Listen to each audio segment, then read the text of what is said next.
देशद्रोही पत्रकार बिहार है, बिहार। वो सन ऑफ बवासीर है, सन ऑफ बिहार नहीं, सन ऑफ बवासीर है, ठीक है ना। बिहार एक ऐतिहासिक स्थल है, ये बिहार का नाम डुबोने में लग रहा है। मनीष कश्यप जैसा व्यक्ति चट्टी छाप पत्रकार हैं, इनके आप पैंट उतार के देखोगे तो अंदर संघ का कच्छा ही इनको नजर आएगा आपको, ठीक है ना। ये नहीं कोई राष्ट्रवादी आप देशद्रोही पत्रकार हैं। जिस प्रकार से देश के अंदर संविधान की धज्जियां उड़ाई जा रही हैं, कोई भी व्यक्ति इस देश के अंदर आता है और कोई भी मांग उठा देता है। अभी आप देख रहे हैं कि कुछ लोग ऐसे हैं जो भारत देश के अंदर रहते हैं और भारत देश से संविधान से चलते हुए राष्ट्र उन्हें पसंद नहीं आ रहा है और अभी वो हिंदू राष्ट्र की मांग कर रहे हैं। इन तमाम मुद्दों को लेकर ही दिल्ली के अभी आप ये देख रहे हैं रामलीला मैदान में ये धरना और प्रदर्शन चल रहा है, जो कि 2 दिन का प्रोग्राम है। तो हिंदू राष्ट्र दिक्कत क्या है आपको? आप हिंदू राष्ट्र एक बात आप मुझे बताइए कि आप एक पत्रकार होकर इस प्रकार का प्रश्न और सवाल करती हैं। जब देश संविधान से चल रहा है तो ये देश संविधान से ही चलेगा। ये संविधान वाला राष्ट्र है, एक डेमोक्रेटिक कंट्री है, एक लोकतांत्रिक देश है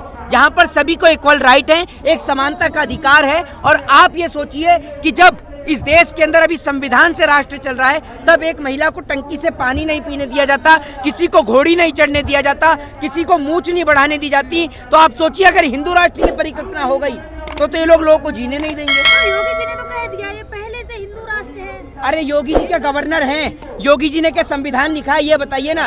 जो व्यक्ति नहीं सुन लीजिए, जो लोग पढ़े लिखे हैं वो संविधान वाले राष्ट्र की मांग करते हैं और जो लोग पढ़े लिखे नहीं हैं वो हिंदू राष्ट्र की मांग करते हैं। एक 26-27 साल का लौंडा आकर कह रहा है हिंदू राष्ट्र बनाएंगे। अरे संविधान से चलते हुए राष्ट्र आपको पसंद नहीं है? बाबा को लौंडा बता रहे हैं आप। नहीं तो बाबा लौंडा ही है तो उसको क्या बोलूं, अंकल या चाचा?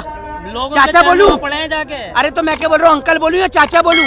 जाके अपनी भविष्यवाणी करवाई है। अरे तो आप एक बात सुनिए ना, भविष्यवाणी आप करवाइए क्योंकि टाइम आप ही का खराब है। क्योंकि जिस दिन मोदी जी गए उसी दिन ये सरकारी पत्रकार भी चले जाएंगे। तो टाइम तो आपका खराब है। आप अपना टाइम सही कराइए और अपनी भविष्यवाणी कहीं जाके चेक कराइए। क्योंकि कार गिराने पे लगे हुए कह रहे हैं कि 2025 में मनीष कश्यप एक पत्रकार अपने आप को कहता है, कह रहा है कि उनको 2025 में तेजस्वी यादव को मुख्यमंत्री नहीं बनने देंगे। मनीष कश्यप नहीं, मनीष कश्यप क्या है? मनीष कश्यप जैसे पत्रकार जो हैं ये बीजेपी के दलाल हैं, ये संघी छाप पत्रकार हैं, चड्डी छाप पत्रकार हैं। इनके आप पैंट उतार के देखोगे तो अंदर संघ का कच्छा ही इनको नजर आएगा आपको, ठीक है ना। ये नहीं कोई राष्ट्रवादी आप देशद्रोही पत्रकार हैं? नहीं वो राष्ट्रवादी पत्रकार है तो आप देशद्रोही पत्रकार हैं क्या? इसकी परिभाषा ये थोड़ी होगी। नहीं मतलब राष्ट्रवाद की परिभाषा क्या है? राष्ट्रवाद पत्रकार की परिभाषा क्या है? जो भाजपा की दलाली करे वो राष्ट्रवादी पत्रकार, और जो भाजपा की दलाली ना करे, गुलामी ना करे, वो देशद्रोही पत्रकार है।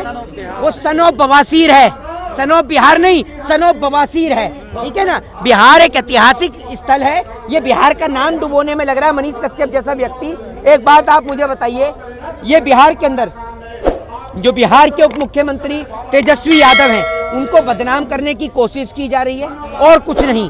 वहां पर आपने देखा होगा स्टालिन के साथ में उन्होंने जिस प्रकार से जन्मदिन के अवसर पर वहां पर पहुंचे, तो तेजस्वी यादव को बदनाम करने की कोशिश ये मनीष कश्यप जैसे पत्रकार के द्वारा की गई थी, लेकिन इसको तेजस्वी यादव ने पूर्ण तरीके से असफल किया और सारी बातें झूठ थी। आपको तो पता होगा कि बिहार में एक छठ पूजा का और दूसरा होली का सबसे बड़ा महापर्व होता है और इस महापर्व पर लोग अपने अपने घरों पर आते हैं और लोग अपने घर पर वापस लौट रहे थे, लेकिन उसको दूसरे तरीके से प्रेजेंट किया गया, दूसरे तरीके से दिखाया गया। लेकिन जिस तरीके से उसके बाद जब दिखा कि तेजस्वी यादव को इससे कोई फर्क नहीं पड़ा, तो आपने देखा होगा कि तेजस्वी यादव को उससे पहले राबड़ी देवी को, लालू प्रसाद यादव को ईडी का, सीबीआई का जो है सम्मन जारी किया जाता है, नोटिस जारी किया जाता है और उनके ऊपर कार्रवाई करी जाती है। इतना ताकत कहाँ से मिल रहा है? वो कह रहा है कि 184 दिन में सरकार गिरा देंगे। भैया उनको ताकत इसलिए मिल रहा है क्योंकि वो तो बीजेपी परेशान इस बात से है कि लालू प्रसाद यादव जैसा आदमी जो 50 साल की उम्र से ज्यादा उनको हो गए हैं और इतने समय राजनीति में रह रहे हैं,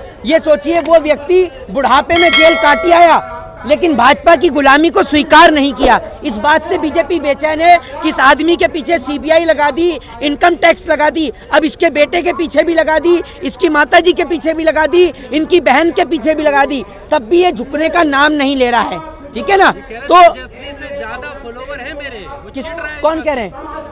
मनीष कश्यप का कहना है तेजस्वी यादव से ज्यादा। अरे अगर नहीं तेजस्वी से ज्यादा नहीं, तेजस्वी यादव से ज्यादा अगर फॉलोवर हैं तो फिर भाग क्यों रहा है भगोड़े की तरह जब एफआईआर दर्ज हुई है?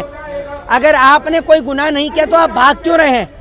आपने गुनाह किया है तभी तो आप भाग रहे हैं। एक चोर डकैत गुंडा ही तो भागता है, जिसने अपराध नहीं किया वो भागेगा क्यों? लालू प्रसाद यादव का जब सम्मन जारी किया गया, उनको जेल के अंदर बंद किया गया, तो लालू प्रसाद यादव कहीं भागे थोड़ी, क्योंकि उनको पता है उनको तो फंसाया गया, वो भागे नहीं।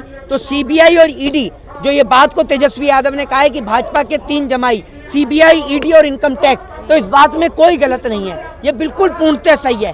क्योंकि जिस प्रकार से सीबीआई और ईडी का दुरुपयोग कर जगह जगह सरकार बनाई जा रही है और जहां बनी हुई सरकार है वह गिराया जा रहा है। आपने महाराष्ट्र में देखा होगा, महाराष्ट्र में कैसे सरकार गिराई गई, आपने देखा होगा इधर मध्य प्रदेश में कैसे सरकार गिराई गई। तो भारतीय जनता पार्टी जो है वो सरकारी संस्थानों का दुरुपयोग कर जगह जगह सरकार बना रही है, संविधान खतरे में है, लोकतंत्र की धज्जियां उड़ाई जा रही हैं, लेकिन देश के लोगों को ये समझ में नहीं आ रहा। और देश सिर्फ आज यही चिल्ला रहा है, अंग्रेजों के दौर में चिल्लाता था साइमन गो बैक, आज मोदी जी के दौर में चिल्ला रहा है चाय मैन गो बैक। आज पूरा देश कह रहा है चाय मैन गो बैक चाय मैन।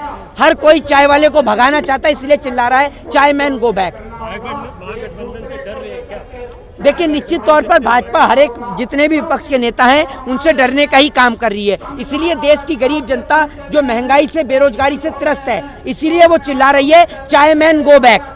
एक टाइम पे साइमन मैंने आपको बताया, आप कह रही है चाय मैन गो बैक। तो देश की जनता जो है वो इनको भगाना चाहती है, क्योंकि आज जनता महंगाई से परेशान है। जिस प्रकार से सरकारी संस्थाओं को बेचा जा रहा है, जैसे इनके पिताजी को कोई दहेज में दे के भूल गया हो, तो जनता आज इनको भगाना चाहती है। लेकिन ये जिस प्रकार से ईवीएम को जब तक अपने पास रखेंगे तब तक इनको भगाना बहुत मुश्किल है। जय हिंद, जय भारत, वंदे मातरम।